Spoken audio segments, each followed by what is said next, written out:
मैं अक्सर सोचती हूँ कि मोहब्बत और तिजारत में ना फ़र्क होना चाहिए। हम आजकल के लोग मोहब्बत नहीं करते, तिजारत करते हैं। भला कैसे? मैंने तुम्हारे लिए ये किया, तो तुमने मेरे लिए क्या किया? मैं इतने अरसे से तुम्हारे लिए ये कर रहा हूँ, तुम मेरे लिए क्या कर रहे हो? तो ये जो गिव एंड टेक है ना, that is in the business, that is not in the love. मोहब्बत तो वन वे होती है।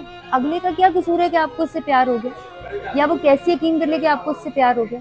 आप तो बदले में इतना कुछ मांग रहे हो, आप बदले में कहते हो मैं जो तुम्हारे लिए कर रहा हूँ तुम भी मेरे लिए करो। तो सर जी, ये प्यार व्यार नहीं है। It is simple business. And if you have to do business, please don't do it with a person. किसी इंसान के दिल के साथ बिजनेस ना करें, कारोबार ना करें। जब कोई आके मुझे बंदी कहती है, कोई बंदा कहता है कि मैं फलाने से प्यार करता हूँ, देखिए उसने मेरे साथ ये किया, यार वो तुम्हारे साथ जो मर्जी करे। Why is your love so conditional? Love is always unconditional. Love is always one way traffic. और मोहब्बत तो होती ही वो है जिसके बदले में आपको कुछ नहीं चाहिए, उसकी खुशी चाहिए, उसकी जिंदगी का सुकून चाहिए।